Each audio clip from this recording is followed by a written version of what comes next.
Hi. All right. So for a very long time, I've been getting certain questions about, how important or how beneficial or how valuable it is to incorporate things like actions, presets, LUTs into your workflow. And I can't emphasize this enough because this is a very, very important thing that I think every photographer that is serious about churning out work very fast, or maybe even creating your own signature or finding things that, would help you save time. I think this is something that every person, every photographer, every creator should find and create a system around, so it can help them create consistent results and also help them, create something more like a signature. We'll dive more into the reasons or benefits for using actions, LUTs, presets, like anything that can help you speed up your workflow or essentially create a system, and we're just going to jump right into it. But let me give you a typical example before we jump into the video. So let's just say you do a beauty shoot, and out of that you shoot like 100 different photos, and then you're supposed to retouch about 10 of the best images that you captured, right? Let me give you this typical scenario. So first of all, you're going to import this raw file into Photoshop, where you're going to start your post-processing, right? Now what you're going to do is create a duplicate of that background layer. You're going to make another duplicate of that, set one of them to blur, set the other one to your texture, where you're going to apply it onto the blur layer, create like a blank layer in between those two layers, group them, rename them, call it frequency separation. I skipped some steps, but let's just say that whole step takes you about 5 minutes to create, right? That's only for frequency separation. You're going to create dodge and burn groups, you're going to create your color grading groups, all of those things, and they take time. But let's just use frequency separation as an example. So it takes you about 5 minutes to create that, right? Now multiply the 5 minutes by the 10 other images that you're going to be working on, and granted, it's not only frequency separation you're going to be running. You need dodge and burn, you need your color grading, and you need some experimental layers as well. All those, let's just say it takes you about 10 minutes, right, to create just those, even before you start working on them. But if you have an action, it can help you save time. So in just a click of a button, just press it, it's going to run the action, run all the layers, create them, group them, rename it, do everything that you tell Photoshop to do, automate it, and then just give you access to it in just a matter of seconds. So 5 minutes or 10 minutes times 10 images, that is a lot of time that you're just spending creating layers that you're going to be working on. Whereas if you have an action and it helps you create it in 2 seconds, 2 seconds times 10 images, that is even still under 30 seconds. That is a lot of time that you're saving, because just imagine that you're doing this every single day for a week, for a month. How much time do you think you're saving? And this is only just one of the benefits. But before we jump into the video, let me tell you more about actions, presets, and LUTs. So actions record repeatable sequences and help you save time. So if there's something that you like to do very often to your images, you can just record that process and then have Photoshop remember it, store it in its bank, and then anytime you need it, you just have access to it by a simple click of a button. What it does is it records all the steps. Every decision that you're making is going to be recorded, and you can even go in there and still add more options, where maybe there's something like a blur radius where you need to adjust every single time that you run the action. It will remember that you need to define the blur by yourself every single time. That's another reason why I created my frequency separation action. So if you don't have that, you can check my digital store and you can copy that. The next thing I want to talk about is going to be presets. So presets are edits or adjustments that have been saved for use in editing software such as Lightroom, Capture One, to recreate a certain look in just one click. So presets are very powerful post-production tools for simplifying your post-production process. Just like I've also created certain looks, certain signature looks, and made them presets, so that because I'm shooting with the same camera, same lens, and basically I look out for the same lighting conditions generally when I'm shooting, I can have certain color presets that I can just run them in a matter of seconds, and it will just give me a direction to go in terms of my color grading. But presets are a little bit different from LUTs. So let me just tell you what LUTs are, and then we'll now compare them, and then we'll jump right into the video and I'll show you some typical examples. So LUTs, on the other hand, stand for lookup tables, and a LUT, right, is basically a conversion profile that takes a color value in your original file, looks it up in a table, and then returns a new color value. They essentially are just a simple way to alter an image's color and tone. Presets can help you play with a variety of color looks in just a matter of seconds. It can also help you inspire creative decisions or even help you develop a particular style.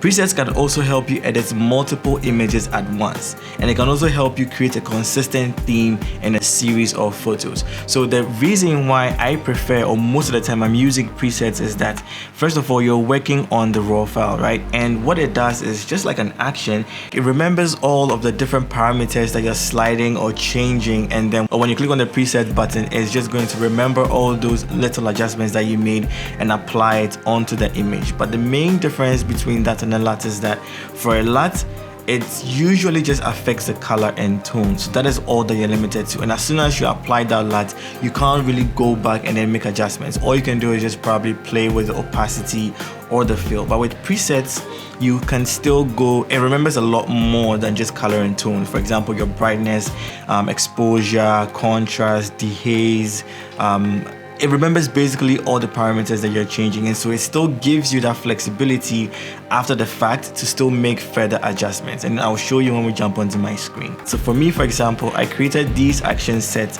so that I will have a system, I will have a method to my madness, because trust me, when you're retouching, sometimes your brain can be all over the place. But if you have something like a retouching action set, it's going to help you work faster, it's going to help you create a system, and eventually even help you get a signature. And signatures are very important as creators because it's something that can help you stand out. It's something that can help you be easily identified from your peers, from other people, because you have a system that you have adapted or that you have, modified to suit your workflow, and that is going to give you, like consistent results every single time, because there is a process that you follow. By the way, if you want to get it, the link is down below in the description. Just go onto my website, you will see that I have a store on there and I have a ton of digital products. Now, another thing is, it's going to help me also work very fast, because I know that every single thing that I need is just accessible to me. I don't really need to know where particular tools or layers or adjustments are hidden inside Photoshop, because Photoshop itself can be complex. But then if you have these actions, just go into the action set, press play on anything that you want to do. It will go through itself, search for the tool, run it for you. You don't need to know where they are. It's just going to create the layers that you need for you. But when it comes to things like presets, for me, I feel like sometimes it just helps me, find a particular look. Sometimes I may capture certain sets of images and I don't know what direction to go with them. When I run these presets, it just, sometimes inspires like a color grade or certain adjustments for me to make. And same with the LUT. Sometimes I want to fix a particular, color shift in my images. I know that when I'm running these LUTs, it's just going to help cool them off or do whatever it is assigned to, and then I can start off color grading from there. So let me jump onto my screen right now and then show you some typical examples. By the way, I'm filming this in the afternoon, so if you hear any noise in the background, just know that it's a busy day and people are going around their life and then contributing to this video. Anyway, so let me just go on to these sets of images, for example. So these ones, I'm just going to right click, go on into open in Camera Raw. So inside Camera Raw, this is where if you have any presets loaded, you can easily apply them and it's just going to work perfectly. And you can also work on multiple images easily. So let's just go through. If I go into presets right here, I have these new presets I'm actually working on, these blackout presets, where it's going to turn like all the colors in your images into like a very nice black tone and keep like it's like a mix between like warm and black tones. I really love it, right? So if I click on, let me just click on luxury for now, you can see that it applied that preset onto this particular image, and when I go into the adjustments, every single thing is there. The sharpening is there. If I go into basic, you can see that all these adjustments are there, and I can easily, readjust them. If there's something that I want to take out, I can easily do that. Maybe I just want to reduce the vibrance a little bit more, or rather increase the vibrance. Every single slider that I adjusted and saved as a preset is made available to me, right? I'm just going to cancel or reset this for now, and I'm going to select all the three images. I'll go back into presets, and then I'm just going to click on one of them, and you can see that it has applied the same preset to all these three different images, and this is absolutely amazing. I think I really love the way it looks on this particular image. And then you can see in just a few clicks, I've been able to just set a tone for these different sets of images, right? I'm going to click on done. Let's just apply the same thing to these images actually. So open with camera raw. Even with these, I think I can play with some of my ecotone presets. So let's just go to maybe vivid, and you can see with vivid automatically it just brought the colors out. It's made it rich. Let me look at rich one. This is setting like a different tone. Oh my goodness, I didn't even know that I could go in this direction with this particular set of images, but that's absolutely beautiful. And you can see in just one click I've been able to do that. If I want to go back again and then maybe adjust how cool it is, I can just warm the image up a little bit, and you can see right there and then I've been able to color grade it. If I want to apply the same settings to the other image, I can just do that, Alt S, and just apply all the adjustments onto the same image, and you can see how quickly I've been able to set a tone for these images, and that is absolutely amazing, right? Let me cancel that, and let's just open this image, for example. So open inside Photoshop, and I'm not going to apply anything here, so I'm just going to click on open, and this should open inside Photoshop. So this is where the actions that I was talking to you about can help you save a ton of time. All right, so now that I've imported this into Photoshop, let me just say I want to do a bit of blemish removal, right? So I'm going to click on this icon to create a new layer. I'm going to rename this to blemish, right? And now I can start working on the blemish removal. But you can see it took a few steps. I had to come down onto the new layer icon. I had to click on it and then double click on the text to rename. All those things are quite a number of steps. But if I go into my actions and if I go into the, the action that creates everything that you need for yourself, I can click on this, run this second. When I press play, you can see automatically, you can see just one click, I was able to create this blemish removal layer, and I can start working on the blemishes, right? But let's just go a little bit further. Let's just see what all of this can do, right? So let's just say I import this brand new layer. I don't know what steps to take. I can click on run first, and what it's going to do is just simply create a duplicate of my background layer. I'm always advising that we work non-destructively, and the only way we can do that is to save our background layer and create individual layers that we're going to be working on, and then when we're done and we're satisfied with it, we can either choose to merge it down or just keep it as a separate layer and then just keep working on top of that. Right, so I'm going to click on run this second. So this is where it's going to create the blemish removal for me, and then when I click on complete sets and press play, this is where it's now going to create every single thing I need, from frequency separation all the way to color grading. So let's just choose a radius right here, somewhere like this. Let's just click OK, and then you see that quickly it's been able to figure out the rest of the actions and then create all the individual layers I need. You can see it started from frequency separation. It's even added a helper layer to my frequency separation. That's how I like to use frequency separation.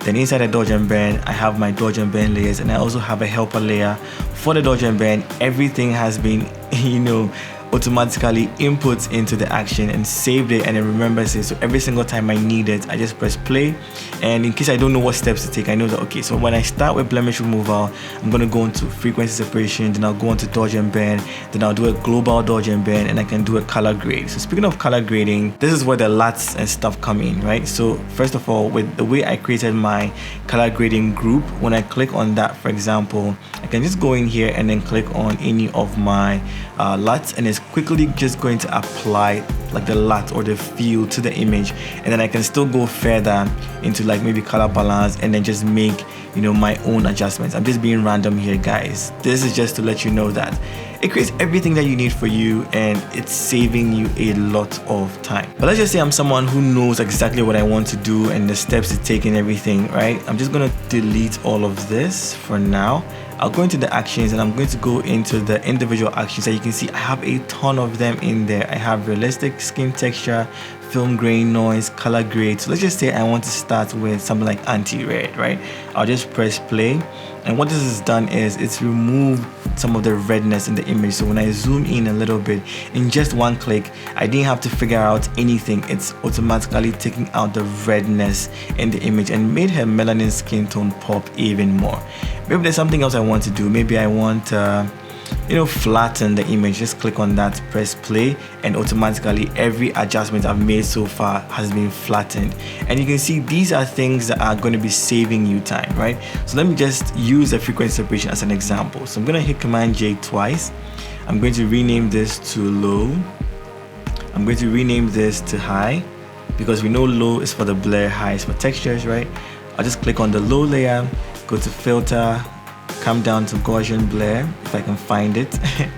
So Gaussian blur is right here. Set the radius, let's say 5.8, press OK, right? Then I'll now make my high layer visible. I'll just go into image, come into apply image, then I'll click on layer, make sure I select low layer, right?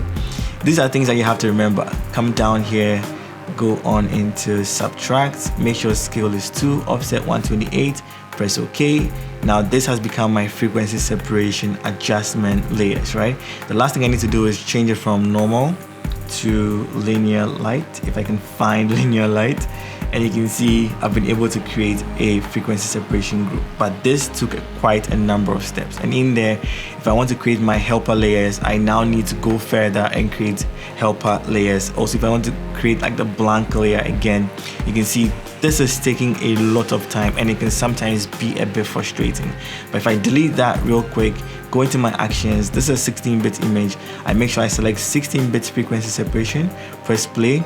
All I have to do is define a radius, press OK, and in just a matter of seconds, it will be able to run every single thing that I need inside frequency separation. You can see it's made 2 blur copies, it has a blank layer in there, my textures are separate, and then I also have a helper layer. And this just happened in just a matter of seconds. So if you ask me again, are actions, presets, LUTs invaluable? Are they very important? I would say yes, because again, it would help you create a system, and we need systems to be able to churn out images faster. It will help us create a signature so that people can identify our work. It's also going to help inspire us to create. Sometimes when you take images, you don't know what direction to go with them, but if you have some of these presets saved or these LUTs, you can just apply them and it's going to help, you know, inspire or trigger something that is going to give you a sense of direction to head towards in terms of your color grading, or you basically just finalizing the image. So yeah, these are like the major reasons why I feel presets, actions, LUTs are very helpful and very important tools that you should have. So that pretty much ends our video for today. I hope you found it helpful, and I hope the noise in the background was not disturbing you guys. You guys got value out of the video. And if you did, leave a like, leave a comment if you have questions. If you also want to purchase any of my presets, actions, or LUTs, as you can see, they are very, very important. Just head on into the link in my description box, phloshop.com/store. It will take you onto my website, and then you can just browse on my website and copy anything that you need. There are also freebies on there if you want to try anything out. Just try those. If it works for you, trust me, the paid ones are going to work even better. So yeah, I'll catch you guys in the next video. Remember, don't ever give up.